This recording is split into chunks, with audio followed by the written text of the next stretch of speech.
Halo guys, kembali lagi dengan saya Kalimasada dari Akademi Kripto. Di modul kali ini kita akan membahas ya mengenai token unlock trading strategy. Jadi sebelum kita memulai modulnya, anything I say is not financial advice ya. Please do your own research karena cryptocurrency merupakan aset yang memiliki risiko sangat tinggi.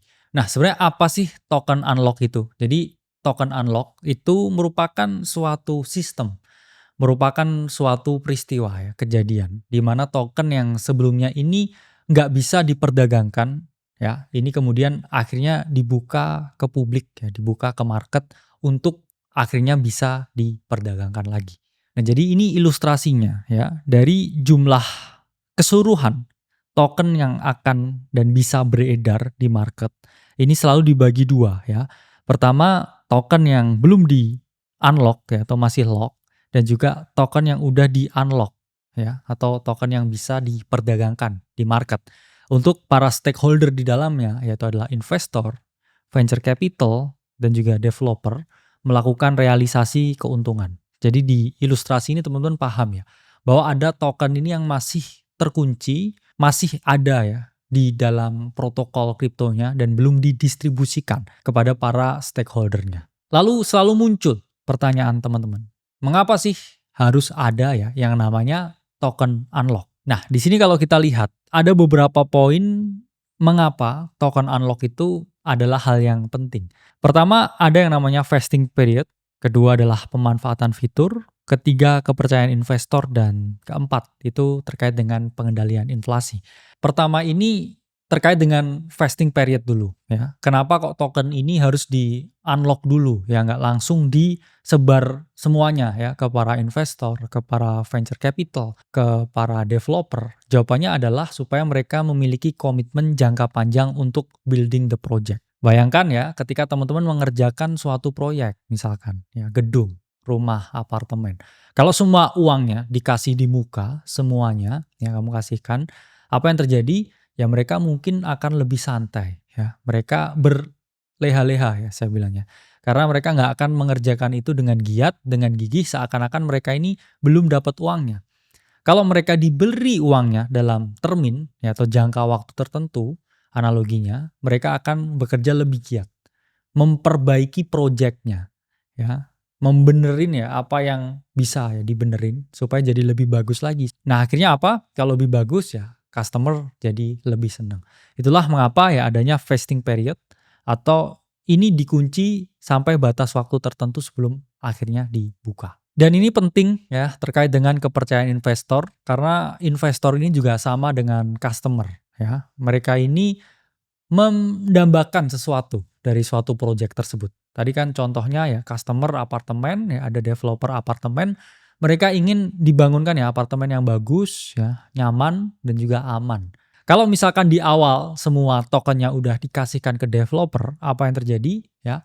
Pasti para investor ya, atau customernya ini mereka akan berpikir, "Wah, duitnya udah aku kasih nih." Sewaktu-waktu mereka bisa tinggal mengabaikannya ya, tinggal dijual semuanya tokennya dan lari ya. Dumping on investor. Nah, ini mengapa ya token unlock itu penting supaya tidak ya terjadi hal-hal yang negatif dan kepercayaan dari para investor ini tetap terjaga. Selain itu, protokol kripto tertentu ya, atau DeFi, decentralized finance, itu biasanya selalu memiliki sistem-sistem insentif tersendiri. Mereka punya program-program khusus. Ketika kita lock koin kita ya ke dalam protokol ya, disebutnya juga dengan staking, kita akan mendapatkan reward tertentu. Yang mana reward tersebut ya akan kita dapatkan dalam periode tertentu ketika udah di-unlock ya tokennya.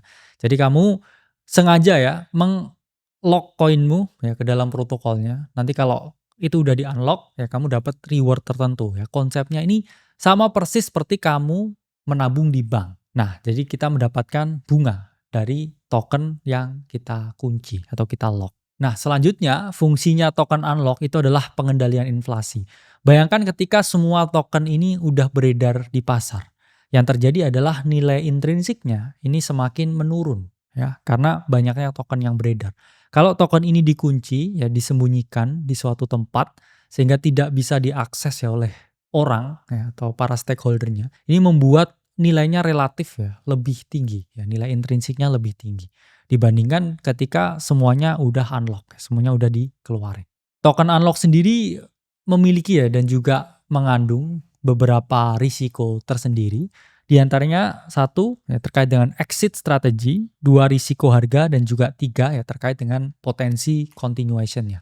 Terkait dengan exit strategi ya semua itu mau exit ya, investor mau exit dengan keuntungan, dan juga para developer mereka juga pengen ya mendapatkan hasil dari sesuatu yang mereka kerjakan. Sehingga kita nggak bisa munafik ya dan juga menampilkan fakta ya bahwa endingnya semua ujungnya juga duit ya, mereka buat project, mereka juga mau exit karena IPO-nya ya, koin, token, ya semua aset kripto itu adalah ICO ya atau Initial Coin Offering. Dan ketika mereka udah mendapatkan bagian mereka yang di-lock kemudian di-unlock, mereka ini bisa melakukan realisasi keuntungan ya atau menjual untuk keuntungan.